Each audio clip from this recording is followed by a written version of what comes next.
Can you get out my face? I'm on the potty.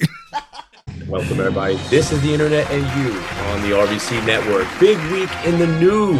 The FAA is reportedly thinking about canceling a $2.4 billion contract with Verizon, which was meant to upgrade the air traffic control communication systems. Instead, they might give the job to Elon Musk's Starlink. Is this a Musk flick of interest here, Brian? FAA, CAA, NCAA. I don't know what this means. What is FAA, Greg? I can't talk right now. I'm on the potty.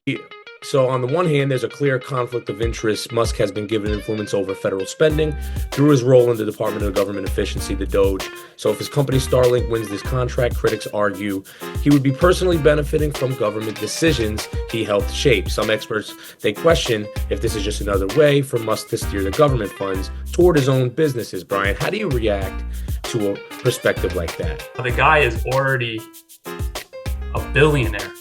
He doesn't need any more money. That's not his interest. His interest is helping this country grow.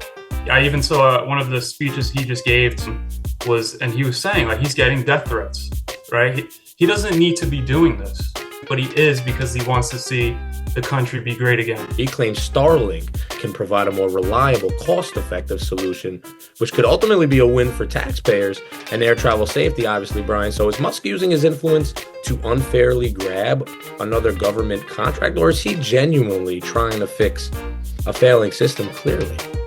When North Carolina had that huge flooding, they actually came in and used Starlink to save lives. So I think it's obviously an improvement. From the things I hear, it has more capabilities than any other carrier. When we come back, Coach Rick Pitino's his latest comments on the recruiting process in the NCAA in the basketball realm. Brian, when we come back, we'll talk about the landscape for high school kids coming up, the transfer portal. Don't go anywhere. This is the Internet. Where the party at? Where the party at? Where the party at? You know I can't forget to wash my hands. Welcome back to the Internet. Brian, you played Division I basketball. You played for some of the most legendary coaches, Coach Larry Brown over at SMU. Coach Rick Pitino over at St. John's, he said some things about the current landscape of this generation's NCAA basketball recruiting / business of things during this NIL era, and how his approach, his perspective, his philosophy, his ideology is going after transfers, ready to win older, experienced guys. He's not even looking at high school players. What do you make of that? It's a different era now. Now we have to recruit in different ways. I don't think that's true for all leagues. I think maybe the top leagues with the schools that are making the most NIL money. But I think there's still plenty of opportunity out there for high school kids, at the low to mid, levels. There may be a little bit less now at the higher levels because of that. So, it's interesting. Maybe they go a different route. There was an old school journey for a young college player, a freshman, to develop, to maybe redshirt, but develop in a program for 3 to 4 years and stay there. Is the mindset of a college athlete now, or a young high school athlete being recruited to be a college athlete, stay and develop at one program? It's less of a risk for someone like St. John's or a big time school to recruit someone that's already proven to be able to score at that level or whatever it is, play defense, block shots. But it's already proven that they can do that at that level. So why recruit a high school kid when they know this guy, we can get this guy and he can come in right away and help us win? Every kid has a different situation. It really depends on the school.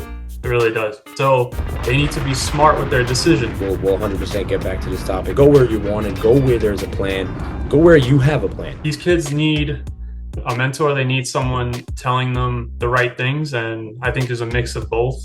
So you got to, make sure whoever's in your corner is telling you the right things. Don't go anywhere. When we come back, Brian, it's this or that. Are you for or against certain things? One of them, the Shrek 5 movie.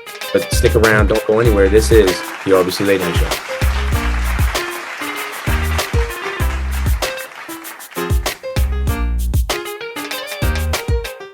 Welcome back, everybody. As you know, before we let you go, we play a little game on the RBC Late Night Show.